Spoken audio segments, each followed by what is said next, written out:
The Brainmender podcast is for general informational purposes only and does not constitute the practice of medicine, nursing, or other professional healthcare services, including the giving of medical advice, and no doctor-patient relationship is formed. The use of information on this podcast or materials linked from this podcast is at the user's own risk. The content of this podcast is not intended to be a substitute for professional medical advice, diagnosis, or treatment. It is strongly recommended that all users of this podcast should not disregard or delay in obtaining professional medical consultation for any medical condition they may have, and should seek the assistance of their healthcare professionals before making any decisions about their medical care or treatment. Thank you for listening to Brainmender. Scientists believe that the endocannabinoid system evolved in animals nearly 600 million years ago. You may have heard of it in relation to cannabis and CBD, but there's so much more to it.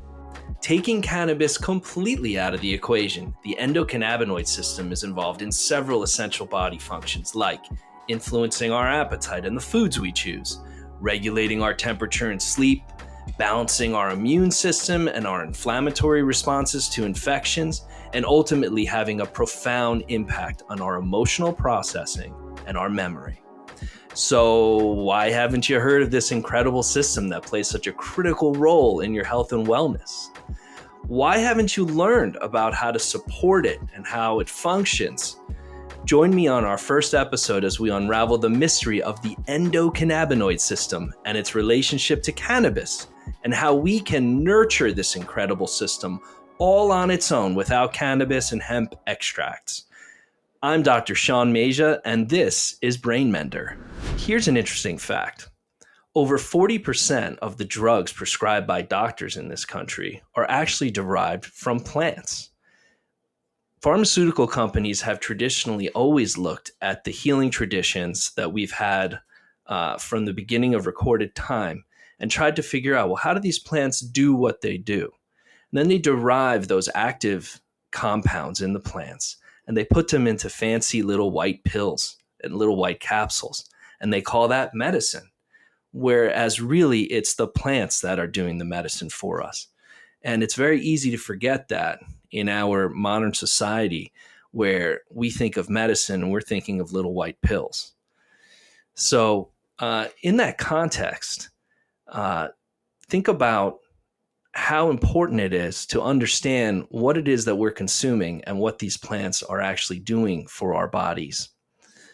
Back in the 1960s, a plant biochemist named Raphael Mechoulam, an Israeli scientist, looked around and he was very perplexed. Why did we know nothing about how cannabis worked? That was really a huge question that he had. And he was perplexed because we knew how morphine worked. We had derived that from the poppy nearly 150 years prior to the 1960s. We knew how cocaine worked. We had derived that from the coca plant about 100 years prior to the 1960s. We even knew how salicylic acid worked, which we went on to derive aspirin from. That was about 150 years. But we still had no idea how cannabis worked. And this was not a new plant in the medicinal armamentarium. This was a plant that goes back 6,000 years in recorded history for medicinal use. So he was really perplexed by this. So he started to examine this, and what he found was they had derived a substance known as cannabidiol in the 1940s, but they had not figured out its structure. So he got right to work on this, and he figured out the structure of cannabidiol. And once he had that, he could start to look for similar compounds. The next one that he discovered was called tetrahydrocannabinol, or THC. So cannabidiol, CBD, tetrahydrocannabinol, THC. And you may have heard of THC because it is the active psychoactive chemical in cannabis. What's so fascinating about this is that once you have these compounds, you can then look for, well, how are they interacting with our bodies? What are they doing to our bodies?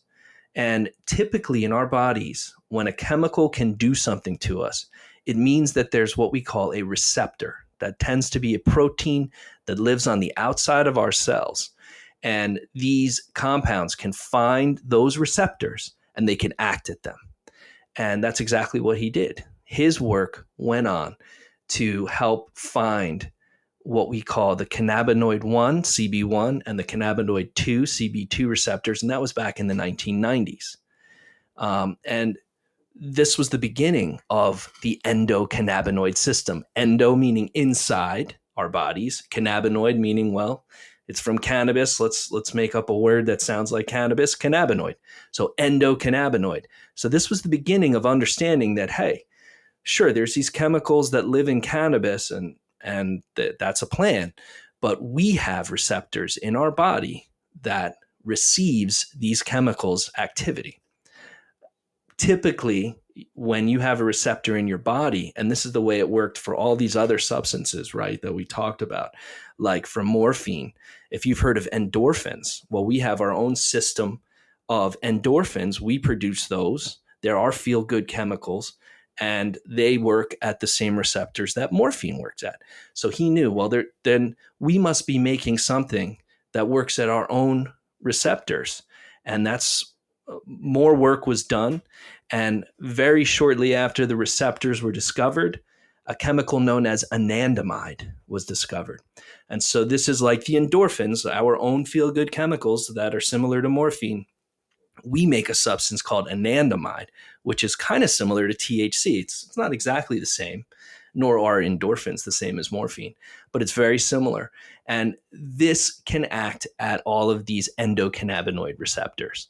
And why did they call it anandamide? Well, ananda in Sanskrit is a word that means bliss. So when they were thinking about, well, what should we name this compound? They were thinking about, well, what does THC do? And this is very similar to THC. So they called it anandamide, bliss or joy. And there are a whole family of receptors and what we call transmitters or ligands that have been discovered in the time since the 90s. And these all comprise the endocannabinoid system. There's also some other helpers, the enzymes that break them down and transport them around the body where they're needed. Those are all part of the endocannabinoid system. And they are found everywhere in our body except for the base of the brain. So whereas you do find opiate receptors or opioid receptors in the base of the brain that controls your ability to breathe, you do not find endocannabinoid receptors anywhere near the base of the brain's respiratory centers. So that while morphine can cause a respiratory overdose, meaning if you take too much morphine or any other opiate such as heroin or fentanyl, that can actually stop you from breathing.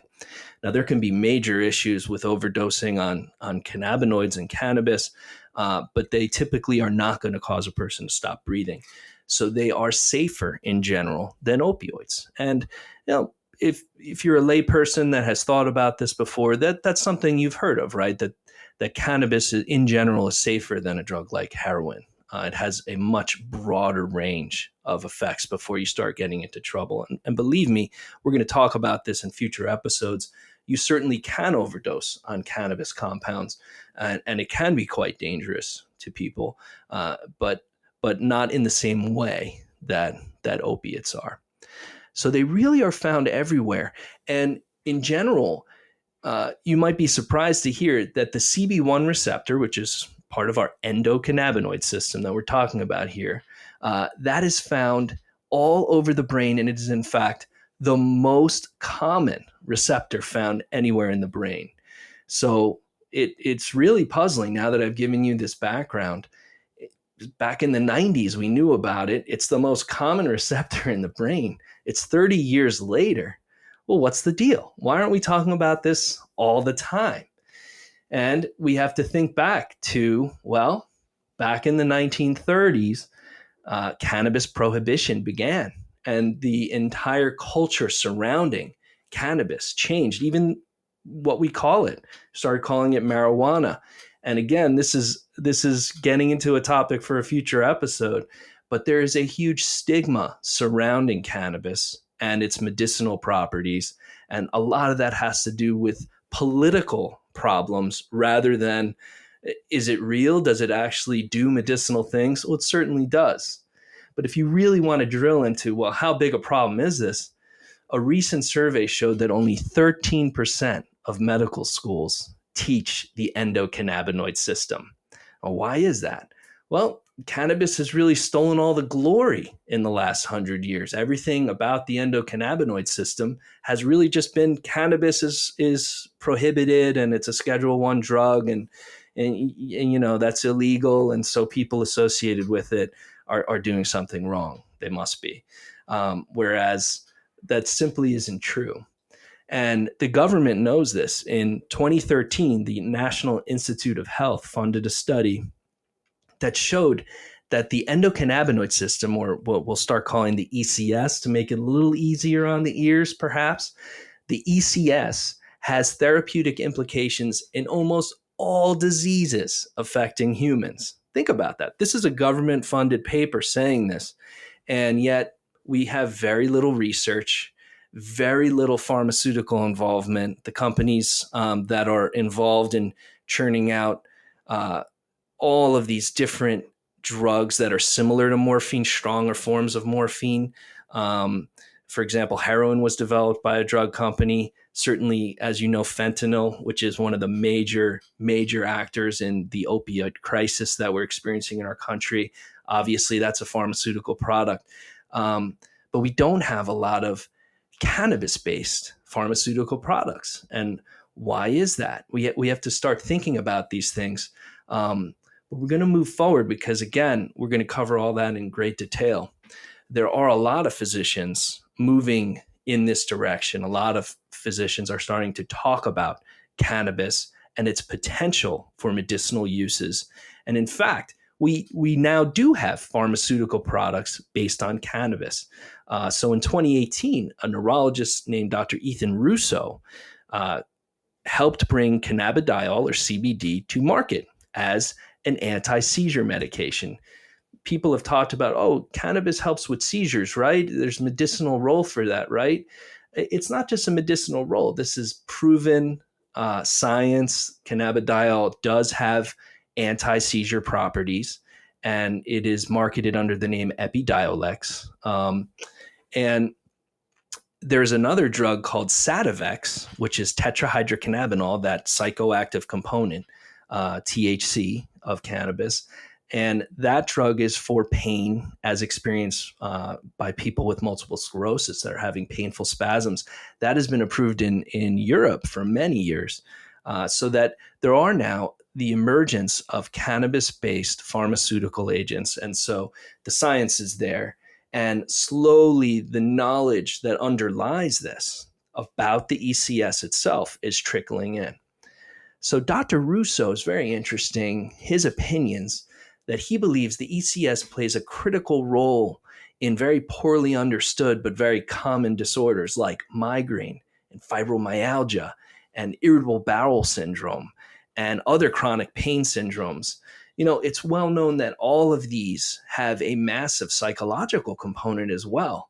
So whatever we label these syndromes, whatever we call them, we know that the pain that people experience lies inside of their minds. And that if we believe that our brains and our bodies create our minds, then we must also believe that in some way the endocannabinoid system is involved in helping us to create our minds themselves. And so there's an enormous amount of background, and we're going to cover some more background in future episodes. And there is so much more to talk about, but we want to move on. We've talked about some of the things and some of the history about the ECS that are so important, but let's talk about how can the everyday person support their own ECS? How can you improve its function? And what I'm going to say is going to sound pretty cliche, but making healthy lifestyle choices supports your endocannabinoid system. Things like choosing a healthy diet, doing regular exercise that you enjoy, doing mindfulness exercises. These are all activities that help support your endocannabinoid system. And of course, you've heard all of this, diet, exercise, and mindfulness. This has been buzzing around in the popular media, but let's look at it through the lens of the endocannabinoid system. Let's try to figure out, well, look, we know that this is a system that functions well in providing balance to the body, It wants you to rest. It wants you to digest. It wants to help repair your body. It wants to help tone things down when they're too stressful. It wants to help pick things up when they're not active enough. This system wants to bring us to a healthful center, a balance, and that's its primary function. So let's get into it. So in terms of diet, you may be surprised to hear that your whole life you've been eating what we call phytocannabinoids. Okay, phyto because it's from a plant, and cannabinoid again because it looks like cannabis. It looks like something we discovered in cannabis. But there are many of the same chemicals that appear in cannabis you can find in other plants, and you've been eating them your whole life. And it is believed that these components do help to support endocannabinoid system function. So there is a compound, one of my favorites, and we're probably gonna have a whole episode devoted to this compound. It's called beta caryophyllene. Okay, and this directly acts at the CB2 receptor. That's the anti-inflammatory receptor. Now, CBD does not directly act at that receptor, but it helps the body produce and sustain substances that act at that receptor. Okay, and so beta caryophyllene does actually exert a direct anti-inflammatory effect on the body by acting at the CB2 receptor. And let's talk about, well, okay, so where can we find it? Well, it's in kale in high amounts. It's in spinach and dark leafy vegetables like chard. So those sound like pretty healthy foods, and I've been told to eat them for years now. Maybe this is another reason why they're healthy. Another thing, which is really interesting, is it's found in spices. So spices like black pepper and oregano and basil and other delicious foods. Why do we want to add them to our food? Why do we crave these delicious spices? Perhaps it's because somewhere in there, our body is craving beta caryophyllene. It wants to activate that CB2 receptor. So moving on from spices and vegetables, we know that a diet that contains the healthy fats, the omega-3 and the omega-6 fatty acids, help to balance and form the ECS. These are the component fats that the ECS uses to create itself. So omega-3s are found in foods like salmon and sardines. And if you're not into eating fish, you can find it in hemp seeds and hemp oil. Those are not psychoactive. You can cook with those, and you can consume them without any worries. Omega-6 fatty acids are found in meats and eggs and fish. And if you avoid animals in your diet, in seaweed, probably the darkest, leafiest vegetable of them all. And basically, what's very interesting is there is a substance called arachidonic acid, which is a major building block of all of the same endocannabinoid lipids that we need to support this system. Arachidonic acid is found in high amounts in meats and eggs and fish and in seaweed, and forms a major component of the building blocks of the endocannabinoid system. Now, if you don't want to eat those things, you can get around that. There's a loophole that if you have a diet that contains linoleic acid, you can build arachidonic acid from that, and then the body can use that to build the rest of the endocannabinoid system. So linoleic acid is found in foods like tofu and walnuts, and safflower oil, sunflower seeds, and in one of my favorites, avocado. So these delicious, healthy foods that you've been eating or trying to eat, people have been telling you, hey, these are healthy foods. We should go for these foods, try to include them in a healthy diet. Just so happens they help support the endocannabinoid system. Here's another little interesting tidbit is that a lot of people are really into chocolate, right? I mean, I know that I am. And dark chocolate in particular contains anandamide, right? Earlier in the podcast, we were talking about this substance that they named after the Sanskrit word ananda for bliss, right? So if you eat chocolate, you are actually consuming, especially dark chocolate, small amounts of anandamide and some other chemical substances that help to support and prolong the activity of anandamide. So the next time you're craving chocolate, if you eat it in small amounts, it could be because you're actually craving anandamide and you're looking for a little extra bliss in your diet. And it's an easy way to achieve it. Now, there's other reasons why chocolate feels good when you eat it, but that is certainly one of them. So we've talked about some diet interventions that we can do to help support our ECS. Let's move on to exercise, right? So let's talk again about endorphins when we talk about exercise, because it was long thought that it was the endorphins that were responsible. Those are those substances that are similar to morphine that we naturally produce in our bodies. When you hear about the runner's high, it was long thought that it was the endorphins that are responsible for that feeling that runners get toward the end of a really long run, that they get this blissful, relaxed feeling. And in fact, it is not the endorphins. It is, in fact, the endocannabinoid system working in concert with our body systems.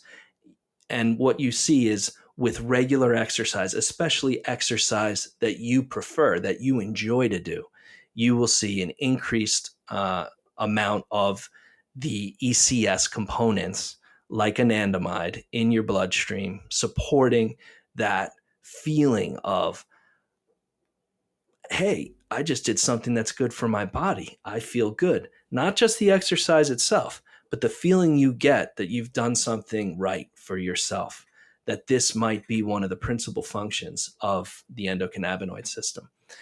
So that exercise strongly activates the endocannabinoid system. And this helps to balance things like the pain and inflammation you would otherwise feel from exercise. There's wear and tear.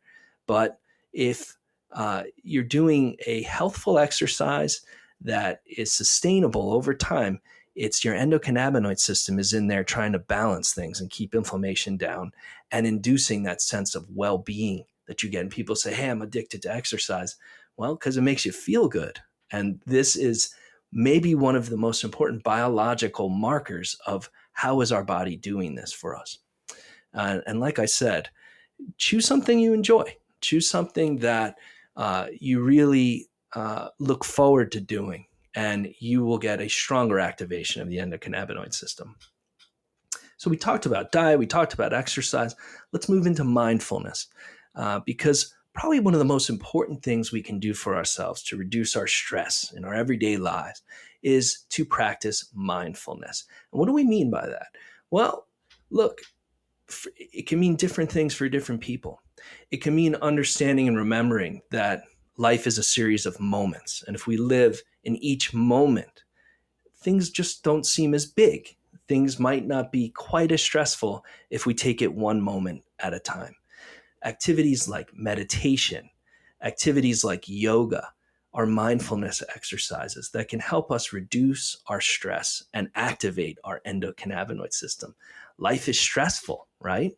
The endocannabinoid system is there to help us rest, to help us digest, repair, and relax. And honestly, another important function, to forget. So you've heard of, when people smoke too much pot, it messes up their memory. And listen, that's true. Short-term and long-term memory loss is a common hallmark of cannabis abuse, okay? But in terms of the actual function of the endocannabinoid system and what it's there to do for us, is that life is filled with stressful events. And the endocannabinoid system is there to help us forget how stressful these events were, reduce the overall emotion that's tied to a stressful event, to reduce the memory itself of that stressful event. And there's a lot of literature looking at the use of cannabis medications in acute stress responses to trauma, and to try to help people from moving on to developing conditions like post-traumatic stress disorder, and even using cannabis compounds and ECS interventions to help treat acute stress and post-traumatic stress disorder. So that there is this building literature that the endocannabinoid system is deeply involved in mindfulness and having an emotional well-being.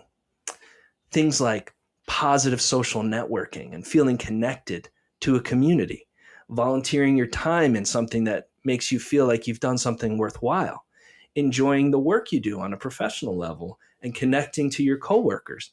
All of these activities seem to enhance the function of the endocannabinoid system. So, boy, we've really covered a lot today. We've gone over the structure and the function of the endocannabinoid system, the ECS.